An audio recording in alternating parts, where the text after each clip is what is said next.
السلام عليكم ورحمة الله وبركاته. الحمد لله وكفى وسلام على عباده الذين اصطفى وبعد.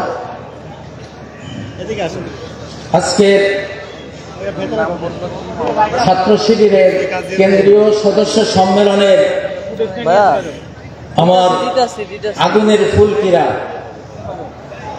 আগুনের ফুলকিরা এসো জড়ো হই কাবানল জালবার মন্ত্রে, বজ্রের হুঙ্কারে আঘাত হানি মানুষের মন গড়া তন্ত্রে।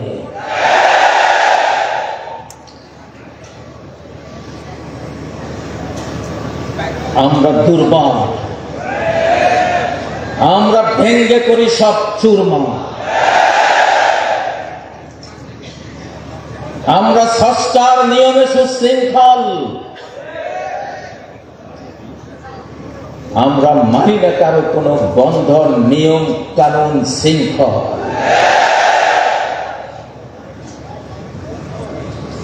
আমরাই তো সেই বিধাতার চির বিস্ময়, যারা নমরুদদের আগুনে পুষ্পের হাসি হাসে, যারা বেঈমানদেরকে ডুবিয়ে জাহাজ ভাসায়, যারা ফেরাউনকে তলিয়ে দিয়ে লাঠির আঘাতে বিশ্ব রোড নির্মাণ করে সাগরের বুকে, আমরাই তো বিশ্ববিধাতার সেই চির বিস্ময়। আমরা জানি এখানে দাবানল চলছে, এখানে হুতাশন প্রজ্বলিত। আজকে খুব গরম বক্তৃতা, এই পরিবেশ দাবি করে, কিন্তু না, আমি একটু ভিন্ন দিকে যাচ্ছি। আজকে 31শে ডিসেম্বর আমার সমন্বয়ক সন্তানরা তারা একটা রূপরেখা দেবে, শুনতে পাচ্ছি সরকারও একটা রূপরেখা দেবে। আমি ভাবলাম আমারটা আগে দিয়ে দিই।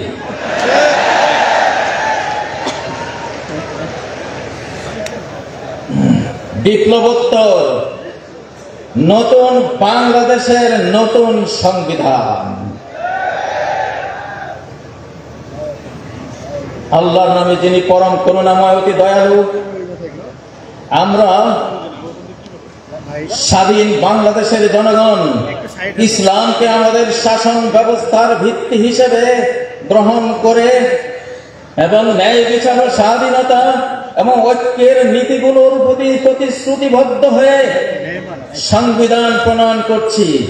কোরআনের শিক্ষা এবং মহানবী মুহাম্মদ সাল্লাল্লাহু আলাইহি সাল্লামের সুন্নাহর উপর ভিত্তি করে এই সংবিধান রচিত হবে। এটি আল্লাহর আইন প্রতিষ্ঠা, সামাজিক সমতা নিশ্চিত করা এবং ইসলামী উম্মাহর সার্বভৌমত্ব রক্ষার জন্য নিবেদিত থাকবে। প্রথম অধ্যায় ভিত্তিমূলক নীতি, ধারা 1 রাষ্ট্রের প্রকৃতি। এটি একটি ইসলামী প্রজাতন্ত্রী বাংলাদেশ, একটি শাসন ব্যবস্থা যা আল্লাহর নীতির উপর প্রতিষ্ঠিত, যেখানে সমস্ত আইন ও নীতিমালা শরীয়ত থেকে উদ্ভূত এবং ন্যায় বিচার ও সমতার জন্য নিবেদিত থাকবে। ধারা 2 রাষ্ট্রের লক্ষ্য আল্লাহর সার্বভৌমত্ব রক্ষা করা। 2 সকল নাগরিকের মর্যাদা এবং অধিকার নিশ্চিত করা। 3 নৈতিক, সামাজিক এবং অর্থনৈতিক ন্যায় বিচার প্রচার করা। 4 সমস্ত ধরনের নির্যাতন এবং দুর্নীতির বিরুদ্ধে লড়াই করা।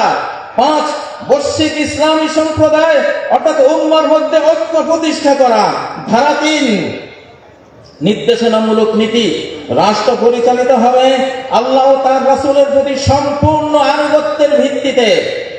2 বিদেশি আধিপত্য থেকে স্বাধীনতা বজায় রাখার উপর।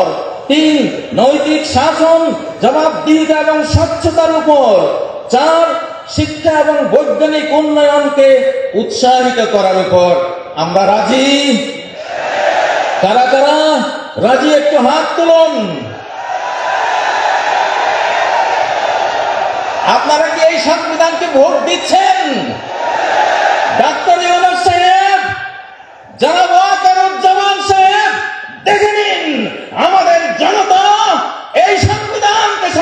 দিচ্ছে, এই সংবিধানকে ভোট দিচ্ছে। ধারা 4, আমরা একজন সর্বোচ্চ নেতার সুপ্রিম লিডার প্যানেল করব। সেই প্যানেল রাষ্ট্রের সর্বোচ্চ তত্ত্বাবধান করবে। সর্বোচ্চ নেতাদের যেই সুপ্রিম লিডার প্যানেল থাকবে তারা বিশেষজ্ঞ পরিষদের মাধ্যমে নির্বাচিত হবে, যার ভিত্তি হলো ইসলামী আইন শাস্ত্রের জ্ঞান, ধর্মীয় পবিত্রতা এবং নেতৃত্বের দক্ষতা। এটা একটা পরামর্শ, করলে করতে পারেন, নাও করতে পারেন। ধারা 5, বিশেষজ্ঞ পরিষদ সর্বোচ্চ নেতাদেরকে নির্বাচন করবে, পর্যবেক্ষণ এবং প্রয়োজনীয় অপসারণের জন্য দায়িত্বপ্রাপ্ত হবে।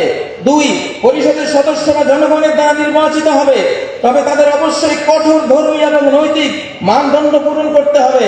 ধারা 6, ক্ষমতার পৃথকীকরণ ইসলামী প্রজাতন্ত্র, নির্বাহী, আইনসভা এবং বিচার বিভাগের মধ্যে ক্ষমতার পৃথকীকরণ নিশ্চিত করবে, যা সর্বোচ্চ নেতার তত্ত্বাবধানে পরিচালিত হবে। ধারা 7, মৌলিক অধিকার, সকল নাগরিক জাতি বা সম্প্রদায় নির্বিশেষে আইনের সামনে সমান। মুসলিমরা একটি রাজনৈতিক ইউনিট, অমুসলিমরাও প্রত্যেকে এক একটি সমমর্যাদার রাজনৈতিক ইউনিট, কেউ সংখ্যালঘু নয়। 2, ইসলামী নীতিমালার সীমার মধ্যে মত প্রকাশ, সংবাদপত্র এবং সমাবেশের স্বাধীনতা নিশ্চিত করা যাবে। 3, রাষ্ট্র সকল নাগরিকের জন্য স্বাস্থ্য সেবা এবং সামাজিক সুরক্ষা প্রদান করবে, নারী ও শিশুর সুরক্ষা করবে। অপরাধের ক্ষেত্রে তাদের কারাবন্দী নয়, বরং নারীদেরকে গৃহবন্দী করা যাবে, কারাবন্দী নয়। বা আমসিকুহুন্না বিল বুয়ুত, নারীদেরকে গৃহবন্দী করা, কারাবন্দী নয়।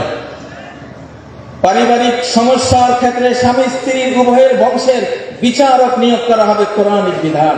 ধারা 8, নাগরিকের দায়িত্ব, নাগরিকদের ইসলামের মূল্যবোধ এবং সংবিধান রক্ষা করতে হবে। জাতীয় উন্নয়ন এবং প্রতিরক্ষায় অংশগ্রহণ করা সকল নাগরিকের বাধ্যতামূলক দায়িত্ব হবে। একটু ঠান্ডা হয়ে গেছেন, ঠান্ডাটা দীর্ঘস্থায়ী ঠান্ডা ইনশাআল্লাহ। আমি এখানে আরো কয়েকটা ধারা আছে, সেটা কি পড়ব? ধারা 9, সশস্ত্র বাহিনীর তত্ত্বাবধান, সশস্ত্র বাহিনী সরাসরি সর্বোচ্চ নেতৃবৃন্দের কমান্ডে পরিচালিত হবে। তাদের মিশন হলো ইসলামী প্রজাতন্ত্রের স্বাধীনতা এবং ভৌগোলিক অখণ্ডতা রক্ষা করা এবং এর নীতিমালা বজায় রাখা। আসলে যাই হোক, 31 তারিখ অনেক যেহেতু প্রস্তাবনা আসবে, তা আমরা একটা দিয়ে দিলাম ইনশাআল্লাহ। এটা আমরা মনে করি ইসলামই হলো আগামী বিশ্বের লিডিং পয়েন্টে থাকা একটি বিশ্ব বা নিউ ওয়ার্ল্ড অর্ডার, এটা হবে ইনশাআল্লাহ। ধর্মীয় নেতৃত্ব এগিয়ে আসছে সারা বিশ্বে, বাংলাদেশে, সিরিয়ায়, আফগানিস্তানে এবং আমরা দেখছি ফিলিস্তিনে, আমরা দেখছি সারা বিশ্বেই ধর্মীয় নেতৃত্ব এগিয়ে আসছে। অতএব ধর্মের গর্বে সুরক্ষিত থেকে, আকাশের অভিশাপ থেকে, জমিনের গজব থেকে আমাদের বাঁচতে হবে। আল্লাহ আমাদেরকে তৌফিক দিন। আসসালামু আলাইকুম ওয়া রাহমাতুল্লাহি ওয়া বারাকাতুহু।